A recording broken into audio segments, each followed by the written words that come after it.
ya dalam kehidupan manusia. Kita tidak luput namanya tadi polusi, radiasi, radikal bebas ya. Semakin canggih suatu teknologi pasti ada semakin juga hebat limbah-limbahnya ya.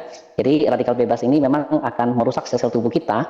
Tadi kita ketahui ya bahwa asam amino ini bisa membantu terjadinya pembentukan daripada human growth hormone atau disebut HGH. Jadi HGH ini bisa membantu untuk terjadinya regenerasi sel. Jadi itu secara tidak langsung sudah bisa melawan radikal bebas, Pak. Jadi dunia kedokteran masa depan nanti akan berkaitan dengan stem cell, Pak. Ya, sel ini rusak, jadi harus ada yang gantiin. Nah, contoh, jadi Bapak udah makan makanan sehat nih, ada nutrisinya, ada suplemen vitaminnya. Saya contoh tadi yang jembatan. Kalau Bapak nggak ada asam amino dan protein jembatan ini, gimana bisa memberikan kondisi makanan yang sehat itu ke sel tubuh kita? Jadi radikal bebas pada dasarnya akan merusak sel, maka kita tidak luput namanya menua. Ketika organ rusak karena dia tua, dia akan sakit. Nah, ketika sakit itulah kita berhadapan dengan berbagai macam penyakit degeneratif. Jadi radikal bebas juga salah satu pemicu terjadinya risiko penyakit degeneratif, Pak. Nah, itu jawabannya. Jadi enzim ini ya bisa memperbaiki kondisi sel-sel tubuh kita melalui kondisi human growth hormone tadi. Jadi dia meregenerasi sel, melakukan pemulihan sel lebih cepat. Jadi secara tidak langsung itu sudah satu cara melawan radikal bebas, Pak.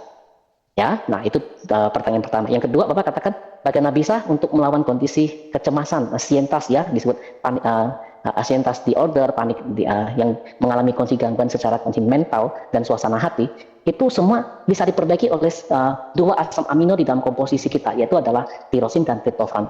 Kenapa? Karena dia bekerja sebagai prekursor untuk neurotransmitter supaya dopamin dan serotonin dapat dikontrol dengan baik. Sehingga itu bisa menekan kondisi kecemasan dan kepanikan pada orang-orang yang tertentu punya penyakit yang berkaitan dengan kondisi kecemasan dan panik. Jadi dia bisa mengurangi stresnya, bahkan memperbaiki suasana hatinya. Dan itu sudah ada komponennya di dalam kondisi enzim kita. Berkaitan dengan autoimun, itu banyak sekali komponen dalam produk kita yang di dalam dari 7 asam amino itu yang bisa memperbaiki kondisi hal itu, Pak. Ya, jadi kalau dikaitkan dengan kondisi produk enzim kita, itu ada banyak kondisi asam amino yang bisa memperbaiki kondisi penyakit-penyakit autoimun itu tadi ya. Jadi contohnya misalnya R-arginin sama L-glutamin dan L-lisin. Itu bisa mendukung fungsi dan modulasi dari kekebalan tubuh yang dapat membantu mengimbangkan respon imun sehingga bisa mengurangi potensi serangan daripada autoimunitas pada tubuh manusia. Salah satunya tadi lupus ya.